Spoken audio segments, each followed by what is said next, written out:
नमस्कार, स्वागत है आप सभी का प्रदेश के नंबर 1 और सबसे भरोसेमंद news channel India news Haryana पर। और आपके साथ मैं हूं आयुष चतुरांश। खास पेशकश बड़ी बहस में आज चर्चा करेंगे मामन खान की गिरफ्तारी पर जारी सियासत की। बिट्टू बजरंगी, मोनू मानेसर के बाद नूंह पुलिस ने कांग्रेस के विधायक मामन खान को जयपुर से गिरफ्तार किया और उनको कोर्ट में पेश किया, जहां से कोर्ट ने मामन खान को 2 दिन की पुलिस रिमांड पर भेज दिया। अब गिरफ्तारी से पहले एसआईटी ने 2 बार मामन खान को जांच में शामिल होने के लिए बाकायदा नोटिस भी जारी किया, लेकिन मामन खान जांच में शामिल नहीं हुए, जिसके बाद मामन खान की गिरफ्तारी की गई। अब पुलिस की इस कार्रवाई पर कांग्रेस की ओर से सवाल उठ रहे हैं। कांग्रेस के नेता अशोक अरोड़ा का कहना है कि मामन खान की गिरफ्तारी पहले से तय थी।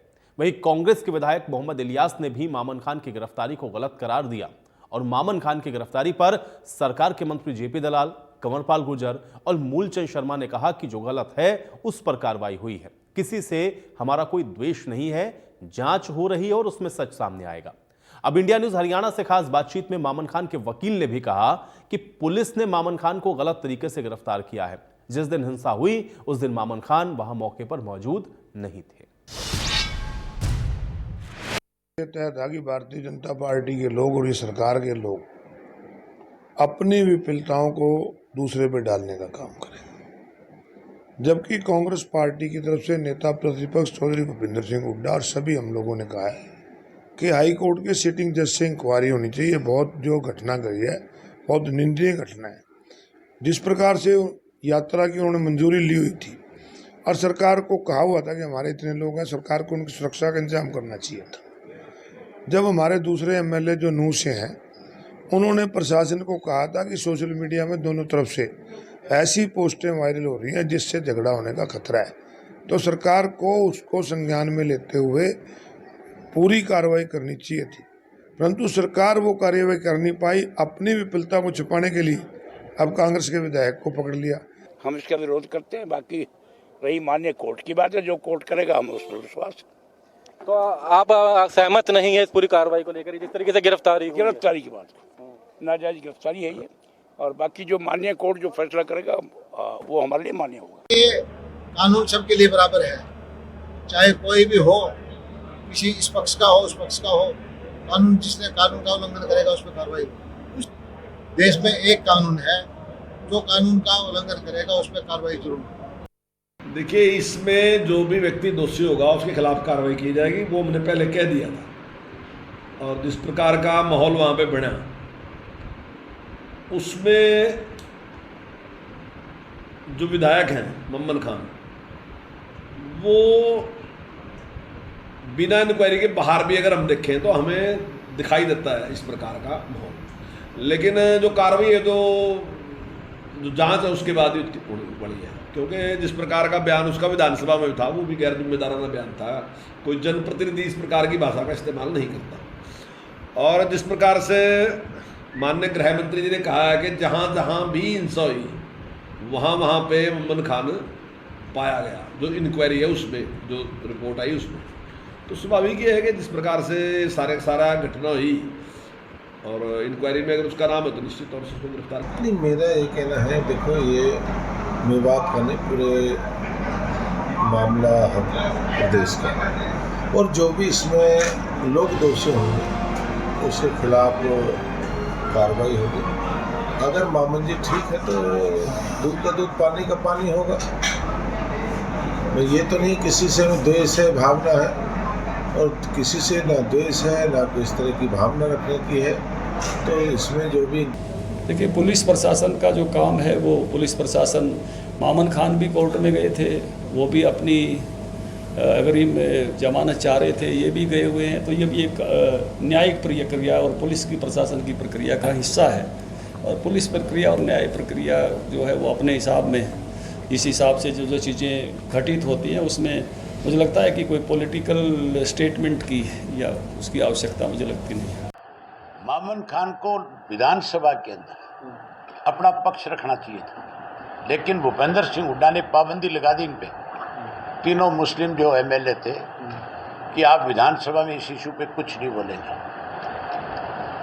अगर कांग्रेस इस मामले को सीरियसली विधानसभा में लेती और अपोजिशन की भूमिका निभाती, और आज तक उस साजिश का पर्दाफाश नहीं हुआ। आज तक भी वो बात सामने नहीं है। Matter was argued before the Honorable CJM by advocates. Myself was also present there. सिर्फ इस वक्त तो ये डिस्कस हुआ है कि क्या मुलजिम का रिमांड दिया जाए कि नहीं दिया जाए। कोर्ट ने 2 दिन का रिमांड दे दिया, परसों हम पेश होंगे और हम तो आज भी ये कहेंगे कोर्ट में भी ये फॉल्स केस है, ही इज फॉल्सली इम्प्लीकेटेड। ये फॉल्स केस है, 7 दिन का पुलिस रिमांड मांगा गया था पुलिस के द्वारा, तो वो पुलिस मांग सकती है, पुलिस का अलग राइट है, कोर्ट का जुडिशियल माइंड अप्लाई करती है। कोर्ट ने 2 दिन का दिया, सही दिया कोर्ट ने। कोर्ट को चैलेंज अगर किसी को करना हो तो सेशन में जाए। उनकी तरफ से क्या तथ्य रखे गए? उनकी तरफ से हमने ये तथ्य रखे हैं कि accused was not the accused namely Mamman Khan was not present on the date of occurrence on 31st of August. He was at Gurgaon. That's all. लेकिन पुलिस कह रही है कि लोकेशन वहाँ की थी। No. Wrongly. His father was admitted at the time of occurrence in Medanta Hospital. He was there. वो वहाँ थे। अब पुलिस क्या करती है ये तो इन्वेस्टिगेशन का मैटर है, बाद में डिसाइड होगा। It will be decided after investigation. और अब मामन खान गिरफ्तार हो चुके हैं, लेकिन इसको लेकर के और क्या जानकारी है ग्राफिक के जरिए भी देखिए। अब नूह में अलर्ट कर दिया गया है, शनिवार रात 12 बजे तक इंटरनेट सेवाओं को बंद कर दिया गया है। भादस गांव उसके आसपास का इलाका है जिसको सील कर दिया गया है। धारा 144 एक तरीके से आप कहिए कि लगा दी गई है। भादस गांव में भारी संख्या में पुलिस बल की तैनाती है। मामन खान की गिरफ्तारी के बाद एहतियातन प्रशासन ने ये कदम उठाए हैं। आरोप क्या है मामन खान पर? आरोप यह है कि 31 जुलाई को जो नूह की हिंसा हुई उसका आरोपी उनको बनाया गया। नूह हिंसा के दौरान दंगाइयों के वो संपर्क में थे, यह आरोप हैं। सोशल मीडिया के ऊपर भड़काऊ पोस्ट की गई और उस वजह से हिंसा भड़की, ये आरोप भी मामन खान पे लगे। अब मामन खान कौन है ये जान लीजिए। फिरोजपुर झरखा से कांग्रेस के विधायक हैं मामन खान, जिनके ऊपर ये आरोप लगे हैं। नगीना के भादस गांव के रहने वाले हैं, जहां का हमने आपको अभी बताया कि किस तरीके से सिविल में बीटेक इंजीनियरिंग की पढ़ाई उन्होंने की और इसीलिए भादस में आपने देखिए कि किस तरीके से जो सिक्योरिटी है बढ़ाई गई। नूह हिंसा भड़काने के आरोप मामन खान के ऊपर लगे हैं। 60 FIR अभी तक हिंसा में पुलिस ने दर्ज किए हैं। ये पूरे प्रकरण में हिंसा भड़काने में 49 मामले हैं जो कि पुलिस ने दर्ज किए हैं। नूह हिंसा को लेकर के सोशल मीडिया पर अफवाह फैलाने पर भी एक्शन नूह हिंसा के मामले में किया गया है। तो हिंसा कैसे भड़की ये भी देख लीजिए। विश्व हिंदू परिषद ने ब्रजमंडल यात्रा निकाली। अब इस यात्रा पर पत्थर और लाठी डंडों से हमला हुआ और इस हमले के बाद गाड़ियों में एक एक करके आग लगा दी गई और उसके बाद जो हिंसा है वो भड़की, जिसमें 70 से 80 गाड़ियां तकरीबन बताई गई जो कि आग के हवाले कर दी गई। और यह हिंसा नूह, गुरुग्राम, पलवल, रेवाड़ी और फरीदाबाद तक पहुंची। यानी कि हिंसा की जो आंच है इन सभी जगहों पर देखने को मिली। 6 लोगों की जान चली गई, 60 लोग इस हिंसा में घायल हो गए।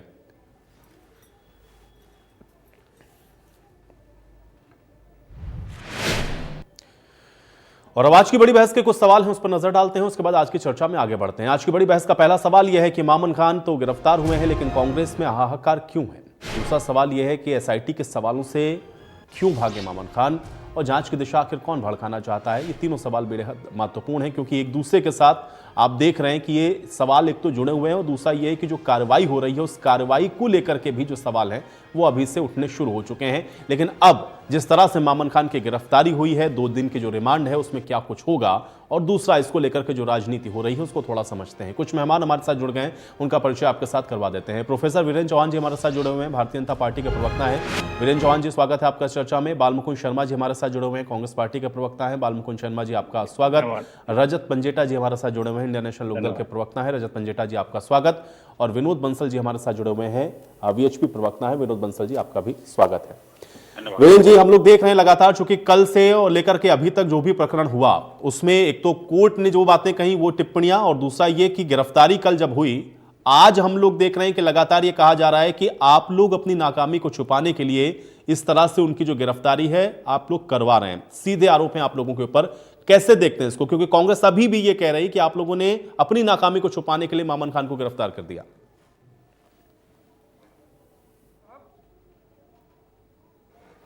हेलो जी वीरेंद्र जी, देखिए, नूह में वहां का जो अल्पसंख्यक हिंदू समाज है उसकी एक वार्षिक यात्रा, जिसको ब्रजमंडल जलाभिषेक यात्रा कहते हैं, वो यात्रा हर साल की तरह होनी थी।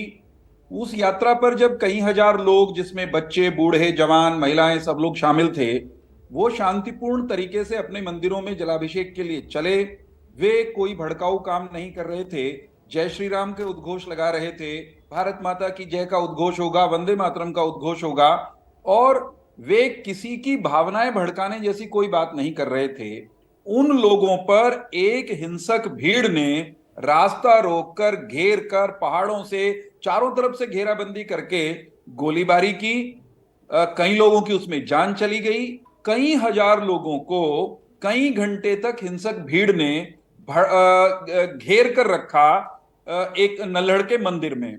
ये जो हिंसक वारदात हुई, ये जो घटना हुई, इस घटना के पीछे प्रत्यक्ष अप्रत्यक्ष रूप से वहां के कांग्रेस के विधायक, विशेष तौर से मामन खान जिनके खिलाफ एफआईआर दर्ज हुई है, उनके समर्थक, उनके वो सहयोगी साथी जिनका हौसला बढ़ाने के लिए मामन खान विधानसभा जैसे प्रजातांत्रिक पटल पर कानून जहां बनाए जाते हैं वहां खड़े होकर मामन खान ये कहते सुने देखे गए कि अगर मोनू मानेसर वो नूह में मेवात में आएगा तो उसका प्याज सा फोड़ देंगे। यहां से भड़काने की उनकी मंशा सार्वजनिक हुई और जो कृत्य मामन खान ने विधानसभा के पटल पर, विधानसभा के भीतर किया, उसका उन्होंने फिर फील्ड में, क्षेत्र में जाकर के फॉलो अप किया। जब ये यात्रा निकलने की तैयारियां इधर से विश्व हिंदू परिषद और हिंदू समाज के लोग कर रहे थे, मामन खान अपने हलके में घूमकर हिंसक तत्वों को यात्रा में खलल डालने की तैयारी करवा रहे थे। इसका प्रमाण ये है, पुलिस पड़ताल में आई है ये सारी चीजें सामने, कि जहां जहां मामन खान यात्रा से 3 दिन पहले के समय में गए, हिंसा वहीं हुई, वहीं पर आगजनी हुई। तो मामन खान जिम्मेदार हैं। मामन खान अकेले जिम्मेदार है, मैं ये नहीं कह रहा, लेकिन मामन खान वहां के सांप्रदायिक हिंसक लोगों के, दंगाइयों के संरक्षक के रूप में, उनके समर्थक के रूप में, उनका हौसला बढ़ाने वाले व्यक्ति के रूप में अगुवाई कर रहे हैं या पीछे रहकर कवरिंग फायर दे रहे हैं। तो ऐसे व्यक्ति को अगर पुलिस ने एफआईआर दर्ज करके जांच की प्रक्रिया को आगे बढ़ाते हुए प्रमाण सामने आने के बाद गिरफ्तार कर लिया, तो कुछ लोग ये कैसे कह सकते हैं कि हम अपनी नाकामयाबी छिपाने के लिए ऐसा कर रहे हैं। अपराध हुआ, हिंसा हुई, गोलियां चली, लोग मारे गए, एक होमगार्ड का जवान भी शहीद हुआ। इस आपराधिक कृत्य के अंदर संलिप्तता पर अगर कांग्रेस का विधायक पकड़ा जाता है तो होना यह चाहिए था, कांग्रेस ये कहती कि हम जांच की प्रक्रिया पर विश्वास रखते हैं, हमको न्यायालय पर विश्वास है, अगर मामन खान दोषी है तो सजा हो जाने दीजिए और मामन खान निर्दोष होगा। ठीक है, तो सारी, लेकिन उसके बावजूद ये कहा गया कि आप लोग द्वेषपूर्ण कार्रवाई, ये कहने के बजाय, बस एक वाक्य में पूरा करूंगा, ये कहने के बजाय कि वहां जो हिंसा का नंगा नाच हुआ, उस प्रक्रिया में मामन खान अगर साफ सुथरा है तो जांच की प्रक्रिया से, अग्नि परीक्षा से निकल करके साफ आ जाएगा, वरना दोषी है तो उसको टांगा जाना चाहिए। अभी मैं बाल मुकुंद का हिम्मत है क्या कांग्रेस में? ठीक है, ये कहने के बजाय हम पर ठीकरा फोड़ रहे हैं। ठीक है बाल मुकुंद जी, जब ये हिंसा हुई उसके बाद भी आप लोगों ने कहा, एक तो पहला ये है कि भाई हिंसा होनी नहीं चाहिए, जिम्मेदारी थी सरकार की, लेकिन दूसरा ये है कि जो घटनाक्रम घटित हुआ उसकी जांच होनी चाहिए, दूध का दूध और पानी का पानी हो। एसआईटी जब गठित की गई, एसआईटी ने कहा कि सामने आइए और हमको कुछ पूछताछ करनी, तो वहां गए नहीं मामन खान। अब जब उनकी गिरफ्तारी हो रही है तब आप लोग ये कह रहे हैं कि भाई देखिए द्वेषपूर्ण कार्रवाई की जा रही है। जांच और जांच को सही दिशा तक पहुंचने का इंतजार क्यों नहीं कर रहे हैं आप लोग, और ये द्वेषपूर्ण क्यों लग रहा है आपको? ये जो अभी मेरे से पहले भाजपा के प्रवक्ता बोल रहे थे, जो द्वेषपूर्ण वातावरण बनाना चाहते हैं उसकी इनकी भाषा में झलक मिली आपको। मेरा ये मानना है, मेरी पार्टी का, हम सब भारतीय हैं। ये एक जिले में भी अल्पसंख्यक हिंदू समाज बोल रहे हैं, इनका जो कृत्य है, सुनिए मेरी बात, पहले बीच में ना बोलिए, ये डिबेट का पूछ रहा हूं, मैंने कुछ गलत मैं कह रहा हूं, आप भी पूछेंगे, आपको बताना पड़ेगा कि मैं आयुष जी ये नहीं है, ठीक है, ये तरीका ठीक नहीं है। लेकिन बाल मुकुंद जी, भाई अल्पसंख्यक क्या शब्द खराब है क्या? अल्पसंख्यक शब्दों का इस्तेमाल होता नहीं है क्या? ये वोटों के, देश के अंदर क्या आपने अल्पसंख्यक का कभी इस्तेमाल नहीं किया? ये कौन सा असंवैधानिक शब्द है जिस पर आपको आपत्ति है? ये कितनी सीरियस डिबेट है। मैं एक कहना चाहता हूं, इसके कारणों के पीछे जाएंगे हम। मैं 1 मिनट तो दो मुझे, इसको मतलब सबको आप 1 मिनट का टाइम समय आपका है, बोलिए आप बोलिए। बिल्कुल, हमारे प्रदेश के मुख्यमंत्री और गृह मंत्री कहते हैं कि ये जो घटना हुई है इसके बारे में अनभिज्ञता जारी, वो कहते हैं मुझे पता ही नहीं क्या घटना हुई। असली जड़ में अगर हम इसके जाएंगे, प्रदेश के जो मुख्यमंत्री है, प्रधानमंत्री जी का आशीर्वाद उनके ऊपर है, प्रदेश के जो गृह मंत्री हैं उनके ऊपर देश के गृह मंत्री अमित शाह जी का आशीर्वाद है। उसकी खामियाजा पूरा प्रदेश किस तरह भुगत रहा है। हमारी जो एजेंसियां काम करती हैं, दो तरह के ट्रैक पर एजेंसियां चलती है। जैसे हमारी सीआईडी है, वो घटना से पहले जो कुछ भी वातावरण होता है, जो परिस्थितियां जन्य होती हैं, उसकी रिपोर्ट सरकार को करती है, और उसके बाद पुलिस जो काम करती है, अगर कोई घटना हो जाए उसके बाद कार्रवाई करती है। दो तरह वर्किंग है हमारी एजेंसियां की। जो सीआईडी है, मुख्यमंत्री पीछे जब इनको गृह मंत्री बने, ये मुख्यमंत्री ने एक लाइन की लिख करके सीआईडी अपने पास रख लिया। अब वो सीआईडी गृह मंत्री को रिपोर्ट ही नहीं देती कि क्या हो रहा है, क्या नहीं हो रहा है। अभी विश्व हिंदू परिषद के प्रवक्ता, उनको भी आप साथ में जोड़ेंगे। ब्रजमंडल यात्रा निकली, ये एक धार्मिक आयोजन है और करना भी चाहिए, सबका अधिकार है इस हिंदुस्तान में, यही तो आजादी मिली हमें। लेकिन इस ब्रजमंडल यात्रा को जो परमिशन दी गई, क्या उनका आकलन किया कि कितनी सुरक्षा इनको मुहैया करानी चाहिए? प्रदेश के मुख्यमंत्री कहते हैं कि एक आदमी को हम सुरक्षा मुहैया नहीं करते, हमारे पास 50,000 पुलिस है। अरे उस यात्रा को तो सुरक्षा मुहैया कराएंगे आप, दूसरी बार यात्रा कैसे संपन्न होगी? तो मुझे ये बताइए, धार्मिक यात्राओं को निकालने के लिए सुरक्षा की आवश्यकता क्यों पड़ेगी? इस देश के अंदर क्या धार्मिक यात्राएं निकालने के लिए सबको सिक्योरिटी लेनी पड़ेगी? हाँ, मैं बताऊंगा ना। आप मीडिया लोकतंत्र का चौथा स्तंभ है, मैनेजमेंट होती है। ये तो एक दंगे भड़के बड़े हमारे ऊपर, एक हमारे पूरे प्रदेश पर कलंक है। 1947 में देश की आजादी के टाइम में दंगे हुए थे। नूह में तो तब भी दंगे नहीं हुए, इतना शांत राज्य था, शांत डिस्ट्रिक्ट था नूह, जिसको आज ये अल्पसंख्यक बहुसंख्यक में बांट रहे। 1947 में भी यहाँ दंगे नहीं हुए। आज तक हरियाणा में ये भाजपा की सरकार आने के बाद 5 बार दंगे हुए हैं। जाट आंदोलन हुआ, बरवाड़ा आंदोलन हुआ, पंचकुला में पुलिस की गोलियों से कितने लोग भूने गए, और इसके बाद किसान आंदोलन। सुनो मेरी बात सुनिए आप। बाल मुकुंद जी, मुझे ये बताइए, मामन खान को की उनका जो पक्ष है वो तो कोर्ट ने भी तो हियर किया ना भाई। अगर ऐसा होता तो कोर्ट क्यों परमिशन देता कि नहीं एसआईटी अपनी पूछताछ करे इस मामले में? एविडेंस जो है वो तो मामन खान के अगेंस्ट चल रहे हैं ना। कह रहे हैं कि लोकेशन भी है, उनकी चैट भी है वहां पर, उसके बावजूद आप कह रहे हैं कि उनकी गिरफ्तारी या अगर उनसे एसआईटी पूछताछ करेगी बाल मुकुंद जी, तो आप कह रहे हैं ये द्वेषपूर्ण कार्रवाई है। अरे जो घटना घटित हुई है उसमें जो संलिप्त पाए जा रहे हैं, अगर उनके खिलाफ कार्रवाई हो रही है तो वो द्वेषपूर्ण क्यों है? मैं ये जानना चाहता हूं क्यों द्वेषपूर्ण है।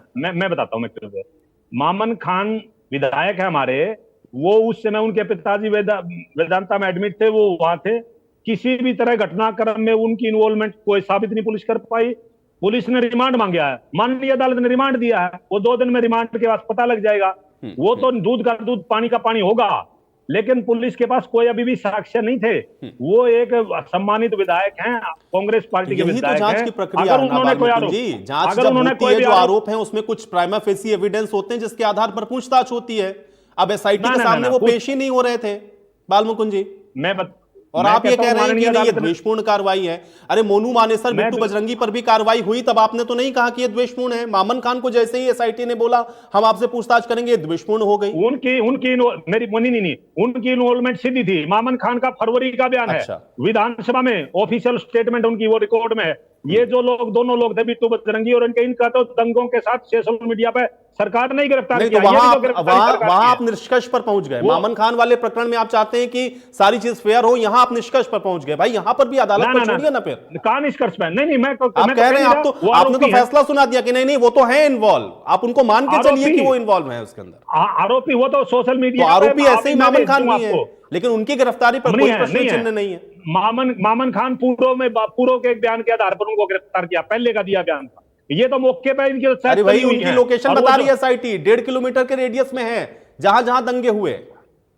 किसकी एसआईटी दे तो एक बार है, देगी तभी पता लगेगा। वही तो पूछताछ हो रही, तो आप द्वेषपूर्ण क्यों कह रहे हैं? मैं ये समझना चाह रहा हूं। इंतजार तो करें, दूध का दूध पानी का पानी हो जाएगा। माननीय सुप्रीम कोर्ट ने, चीफ जस्टिस ने यही तो कहा कि मीडिया ट्रायल नहीं होना चाहिए इन केसों का। इसमें मीडिया ट्रायल में इसमें भूमिका बना दी जाती है। मैं कह रहा हूँ एसआईटी देगी, रिपोर्ट आएगी, रिपोर्ट जांच आएगी। अगर मामन खान आरोपी है, मैं कहता हूँ ये उससे बड़ा अपराध है। मैं आ रहा हूं।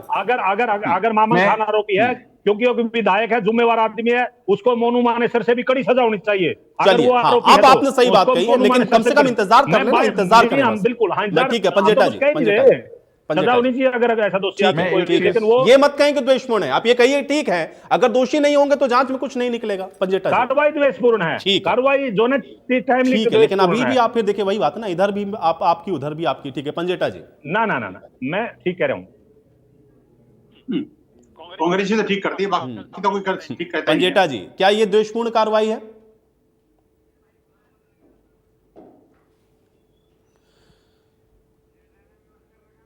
चलिए, पंजेटा जी शायद मेरी आवाज नहीं पहुंच रही। बंसल जी, द्वेषपूर्ण कार्रवाई इसको बताया जा रहा है जब ये इस तरह से उनकी गिरफ्तारी होती है या उनसे पूछताछ हो रही है तो? आज जी देखिए, मेरी आवाज एक तो इको हो रही है थोड़ा। जी जी, बंसल जी बोलिए। मैं कह रहा हूं कि देखिए, कांग्रेस के प्रवक्ता ने ये बात अच्छी करी कि कम से कम जो है ना, सबको धार्मिक यात्राओं को करने का अधिकार है, और अल्पसंख्यक नाम पर इनको चिढ़ हो गई। आप देखिए, अल्पसंख्यक और बहुसंख्यक की राजनीति करने का काम किया किसने था, शुरुआत किसने करी, कहां से हुई, और आखिरकार क्या ये मानने में कोई किसी को कोई दिक्कत है क्या कि जो जिस मेवात को ये कह रहे हैं वो मेवात न सिर्फ हिंदू अल्पसंख्यक है वहां पर, अबे तो वहां के जस्टिस की दो कमीशन की रिपोर्ट कह रही है। Retired major general GD Bakshi की रिपोर्ट थी और रिटायर्ड जस्टिस पवन कुमार की रिपोर्ट है, वो माननीय मुख्यमंत्री जी को और गृह मंत्री को पहले सौंपी जा चुकी है और उसमें बाकायदा सिलसिलेवार ब्यौरे दे रखे हैं। मुझे लगता है कांग्रेस के प्रवक्ता ने वो भी सुने होंगे, पढ़े होंगे। मैं एक बात कहना चाहता हूँ, इन्होंने कहा कि भाई नहीं, विधायक उस समय वहां थे और विधायक वहां थे, उनको हॉस्पिटल में थे और अपना हिंसा वहां पर हुई। एक तो ये बात क्लियर करना चाहता हूँ, देखिए कि ये जो चैनल है ना, ये इंडिया न्यूज हरियाणा है, ये हरी का गढ़ है हरियाणा, और यहाँ के जो सुधी दर्शक है ना, अच्छी तरह जानते हैं, दूध का दूध और पानी का पानी करना जानते हैं अच्छी तरह से। वो उनको भड़काया और बरगलाया नहीं जा सकता। लेकिन मेवात जैसे क्षेत्र में जो भगवान श्री कृष्ण की कर्मभूमि और जन्मभूमि है एक तरह से, उस क्षेत्र को किस तरह से ये जिहादियों की भूमि बनाने में कांग्रेस और कांग्रेस के पल्लवित पोषित जो राजनेता हैं वो उन्होंने किया, कौन नहीं जानता भाई। अंकिता शर्मा की नृशंस हत्या किसने की थी भाई, कौन लोग थे, क्या इस विधायक के परिजन नहीं थे उसमें शामिल? क्या रिकॉर्ड इन तथ्यों को झुटला दोगे क्या आप? क्या इस बात को झुटला दोगे कि किस तरह से गौ हत्याओं का नृशंस जो सिलसिला चल रहा था, लगातार जो सिलसिला चल रहा था, उसके ऊपर तो मोनू मानेसर और बाकी गौभक्त वहां कितना संघर्ष कर रहे थे अपनी जान हथेली में रख करके, और वो अपना गौरक्षा के लिए लड़ रहे थे। असंख्य गायों को बचाया उन्होंने, सैकड़ों बहनों बेटियों की इज्जत के साथ खिलवाड़ करने वाले जिहादियों को उनको जेल की हवा खिलाई, और पुलिस और सिक्योरिटी फोर्सेस के साथ मिलकर के वो ऑपरेशन चलाते थे। इसमें क्या आप इसको नकार सकते हैं क्या? और क्या दुनिया ने देखा नहीं क्या कि जिसको लोग दंगा दंगा दंगा दंगा कह रहे हैं, वास्तव में दंगा नहीं, हिंदुओं के ऊपर सुनियोजित नृशंस हत्या थी, नृशंस हिंसा थी और जेनोसाइड थे, हिंदुओं का जेनोसाइड। बिल्कुल जलियांवाला बाग जैसा कांड वहां बन गया था। एक तरफ हजारों जो तीर्थयात्री थे वो एक मंदिर के अंदर शरण लेने को मजबूर थे घंटों तक, और कम से कम 5 घंटे तक वो कैप्टिविटी में रहे, और दूसरी तरफ जिहादियों की फौज वो पहाड़ पे चढ़ करके जिस तरह से कारगिल का युद्ध हो रहा था उस तरह से वो वहां से बमबारी कर रहे थे। और परवेज मुशर्रफ अगर ये कहता है कि मैं जब कारगिल हुआ था तब मैं वहां पर था नहीं, तो कारगिल मैंने नहीं किया, तो क्या ये तर्कसंगत लग सकता है क्या? कारगिल किसने किया ये पता नहीं क्या? विधायक उस क्षेत्र का कौन है इसको पता नहीं क्या? तो क्या उस बयान को भूल गए जो एक इनके ही विधायक ने कहा था कांग्रेस के ने कि अगर पुलिस वाले आते हैं तो उनकी चिंदी कर दो? ये किसके बयान थे भाई? और मैं कहता हूं जब घटना इतनी भयंकर हुई, नृशंस हत्याएं हुई और हजारों लोगों को मारने और जलाने का एक कुत्सित प्रयास हुआ, और उसके बाद जो लोग वहां से निकले उनकी गाड़ियों को फूंक दिया गया, मारा गया, पीटा गया, और सामने आम आदमी पार्टी का जो नेता था उसके कहने पर उसके नृशंस हत्या कर दी गई। आप देखिए कि ये सब बंसल जी, ये तो आप जो बात कह रहे हैं इसको ये कहा जाता है ना, तर्क ये है कि ये एक पक्ष की बात आप लोग करते हैं, दूसरे पक्ष की तो बात आप लोग करते नहीं, और यही तो माहौल खराब करने की वाली बात है ना। वो कह रहे हैं मेवात है, नूह है, ये वो इलाका है जहां शांति रही। अब इस बार आप लोगों ने जानबूझ करके ये करने की कोशिश करी, इसलिए वहां पर हिंसा भड़क गई। जिम्मेदार दोनों पक्ष हैं, ये कहकर के इस बात को कहीं ना कहीं एक तरीके से डाइल्यूट करने की कोशिश होती है। अब इसका क्या जवाब है? ऐसा नहीं है। देखिए बात यह है कि मेवात के बारे में कौन नहीं जानता। आप मुझे बताइए कि मेवात की डेमोग्राफी उठा के देखिएगा, 1950 में कितने हिंदू थे, 1970 में कितने रह गए, और 2021 में कितने थे। ये डेमोग्राफिक प्रोफाइल आपको अगर सेंसस ऑफ इंडिया के डाटाबेस में जाके देखेंगे तो आपको पता लग जाएगा। देश के हरियाणा के लोगों की आंखें खुलने वाली हैं। आप देखिए कि वहां पर जो क्राइम रेट था, आखिरकार जो क्रिमिनल्स हैं वो कितने क्रिमिनल पकड़े गए। आप निकालिए ना क्रिमिनल रिकॉर्ड, और उनको बचाने का काम, उनको जमानत दिलाने का काम, उनको प्रेशर देने का काम, उनको पुरस्कृत करने का काम कौन कर रहा है? यही जिहादी विधायक हैं दोनों की दोनों, जो लगातार उन जिहादियों को प्रमोट कर रहे हैं और हिंदुओं पर हमला करने वालों को उकसा रहे हैं। पुलिस प्रशासन पर, शासन पर इनका दबाव दबदबा इतना है कि सरकार भी वहां पर मौन बन जाती है। आखिरकार क्या कारण है कि जब सरकार का पहले से प्रपोजल था तो उस नूह क्षेत्र में हम जो है एक पैरामिलिट्री फोर्सेस की बटालियन तैनात करेंगे, वहां पर तो ट्रेनिंग कैंप स्थापित करेंगे। सारा कुछ अप्रूवल होने के बाद में यही विधायक हैं जिनको मिर्ची लग गई और तुरंत उस प्रपोजल को कैंसिल करा के ले आए। इनको पता था इनको जो 2 नंबर के धंधे हैं। आप देखिए कि भारत के अंदर अगर कोई साइबर क्राइम का जो हब है तो ये मेवात बन गया है, आप सोचिए। लेकिन इसके बावजूद भी इनको तो बड़ा फक्र होता है। ठीक है, हम तो बड़ी बात ऐसे आपने लोगों कही को है। मैं प्रश्न कोशिश देते करूंगा हैं। बाल मुकुंद इसका जवाब दे, लेकिन मैं पंजेटा जी का भी रुख कर लेता हूं। पंजेटा जी क्या द्वेषपूर्ण कार्रवाई है? देखिए आयुष जी, द्वेषपूर्ण है क्या नहीं, इसके ऊपर तो मैं कोई टिप्पणी नहीं कर सकता। लेकिन जो बातें यहाँ हुई है उनके ऊपर मैं थोड़ी थोड़ी बात जरूर करना चाहूंगा। इन्होंने कारगिल की बात करी, तो अभी जब हमारे देश के लिए जिन्होंने शहादत दी उसमें एक मुसलमान भी है, भट्ट करके, और पूरा नाम तो मैं नहीं जानता। नहीं, आप बीच में हर एक बात पे टिप्पणी ना करें। मैंने आपके बीच में तो कोई बात नहीं करी। नहीं, हर एक बात नहीं करी। आपने मुसलमान करना कर रहे हैं है। आप कर रहे हैं ना, क्योंकि सारे क्राइम नहीं, किसी ने ये कहा है कि रजत भाई के उन्होंने मुझे बताइए बलिदानियों को भी मुसलमान बलिदान किसी ने कहा है क्या? रजत भाई ने ये कहा है क्या मुसलमान कुर्बान नहीं होते? कोई बात नहीं, कोई बात कहना चाहते हो आप ये कह के? आप देशांतर क्यों करना चाहते हो? ठीक है, चलिए, ये तो आप कर रहे हो ना। किसी ने ये कहा, किसी ने मुसलमान की निष्ठा, ठीक है पंजेटा जी, ठीक है, बात आ गई आप लोग की अभी। पंजेटा जी, हाँ चौहान साहब, कोई बात ऐसा है कि जिहादी ब्रिजभूषण, जिहादी शायद चिन्मयानंद भी होगा, कुलदीप सेंगर भी जिहादी होगा, संदीप सिंह भी जिहादी होगा, उसके बाद की बात मत करो, एचएस रावत, अरे काम की बात कर रहा हूं। जिहादियों के जिहादी करना भी सीख लीजिए। जिहादी को जिहादी नहीं कह पाएंगे, ये इतनी हिम्मत नहीं है इनमें। जिहादी को जिहादी कहने में तो कंपकपी छूटती है, पिंडी कांपती है। सच बोलना और सच सहना ये बस की बात नहीं है। चलिए वीरेंद्र जी, पंजेटा जी की बात को आ जाने दें। ठीक है, आप लोग अपनी अपनी आपत्तियां रख लीजिएगा। एक सेकंड, हाँ पंजेटा जी कंप्लीट करें, मुद्दे पर। ऐसे डिबेट थोड़ी ना होती। ऐसा है आयुष जी, इनसे मैं सीधा विनम्र निवेदन कर रहा हूं।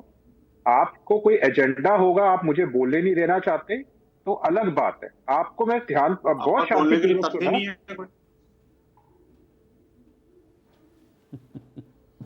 आयुषी, ऐसे तो डिबेट नहीं कर पाऊंगा। नहीं, ठीक है पंजेटा जी, आप अपनी बात रखिए। ऐसा है आयुष जी कि अभी आज ही राजस्थान पुलिस ने सत्तर की बात नहीं आई कोई।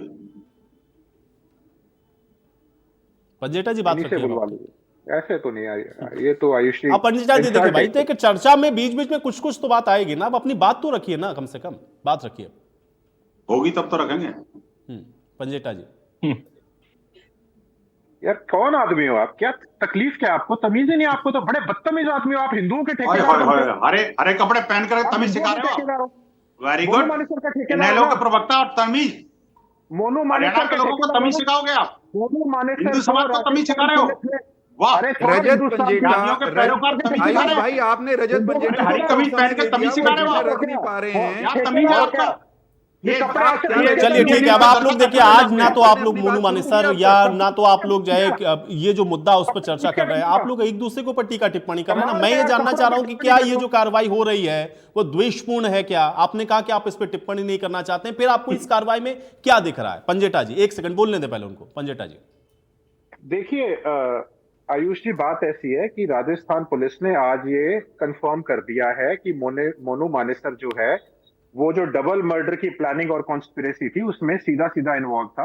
उनकी व्हाट्सएप चैट और मैसेजेस रिट्रीव हो चुके हैं और हो सकता है, कोई बात नहीं, आप कहने दीजिए मुझे। यार हद होगी आपकी। मैं आपको इतनी रिस्पेक्टफुली सुना है आपको, आप तो हर चीज के अंदर टोका टिप्पणी कर रहे हो। आप हिंदू समाज के ठेकेदार हो, आपको तो यही तमीज नहीं किसी को दूसरे को जो ऑर्डर दे रहा है बोलने नहीं आता, बात करने के बाद अगर मुद्दे की बात होती तो बोलते ही ये झूठ बोलना और लोगों पर कीचड़ उछालना और हिंदू समाज को कटघरे में खड़ा करना, यही तो कांग्रेस और कांग्रेस की कोख में से जन्मे राजनेताओं का अधिकार है ना।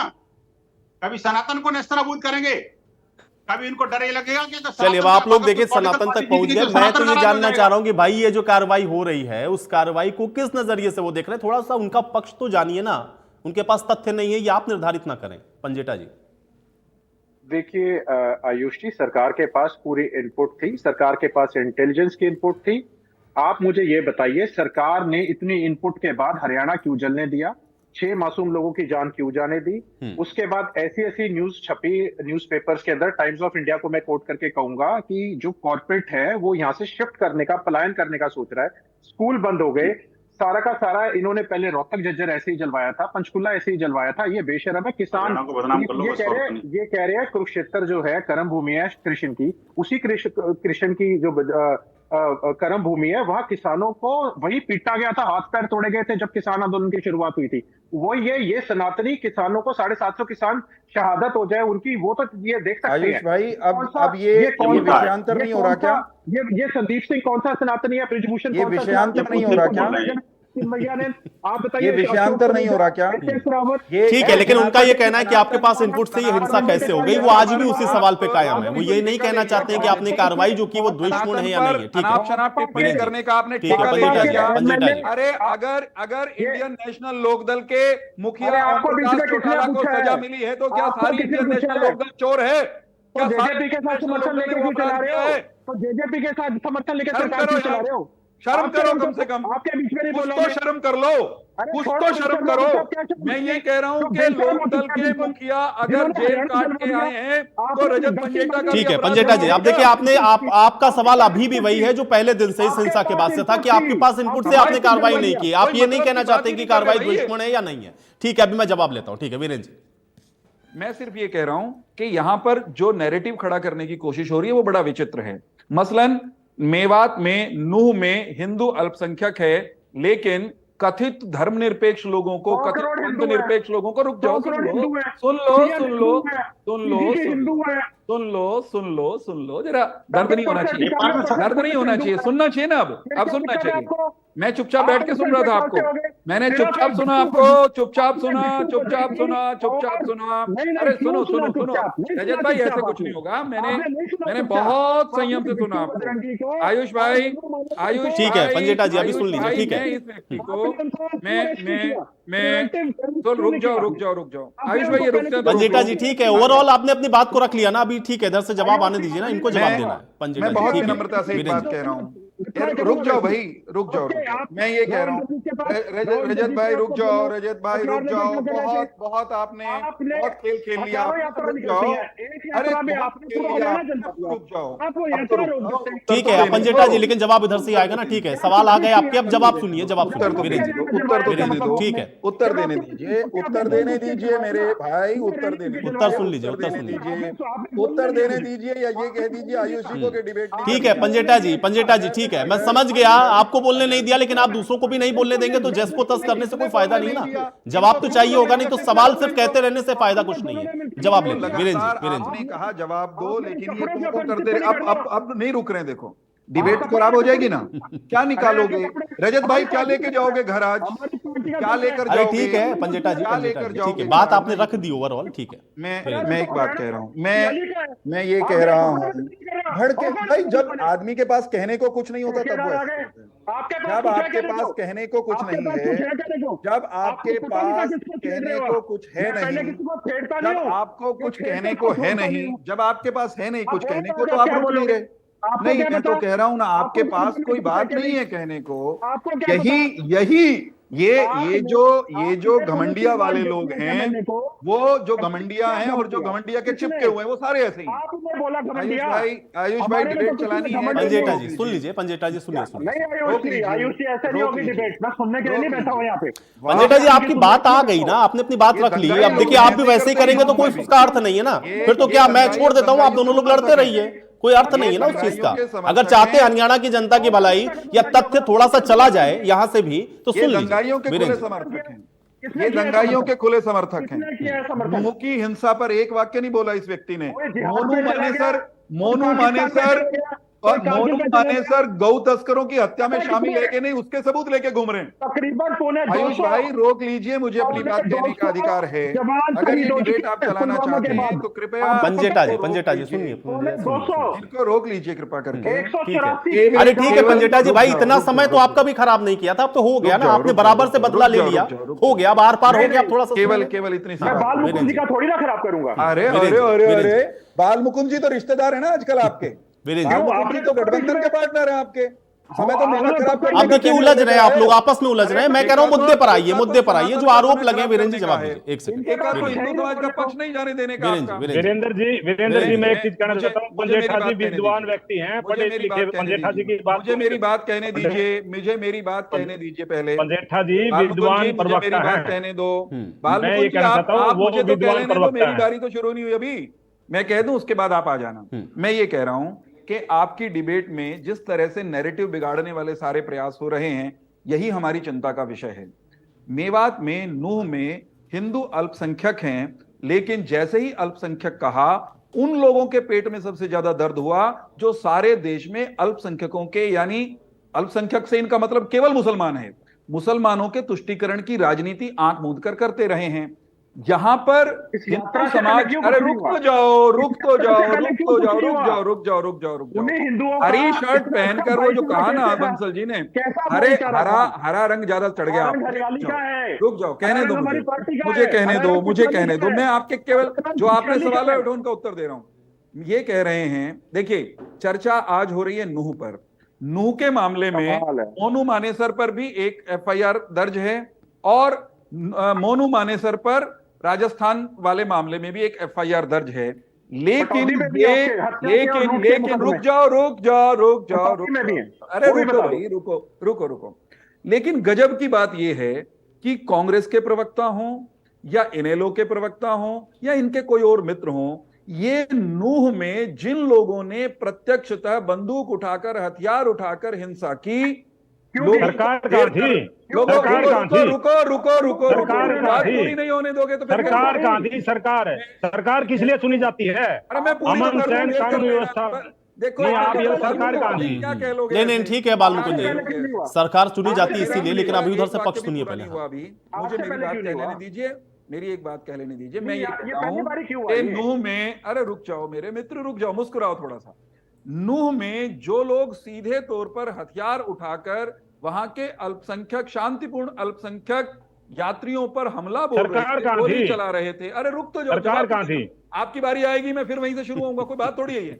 मेरे को क्या लेने दो, आपने जो कहना क्या लेना। जो अल्पसंख्यक शांतिपूर्ण यात्रियों पर गोलियां चला रहे थे, गाड़ियां फूंक रहे थे, ये उनका जिक्र भी नहीं कर रहे। उनका नाम लेते हुए इनकी जबान कांप रही है। यही तो समस्या है। हिंसक को हिंसक नहीं कहते, अपराधी को अपराधी नहीं कहते, और दाएं बाएं सारे नैरेटिव को ले जाना चाहते हैं।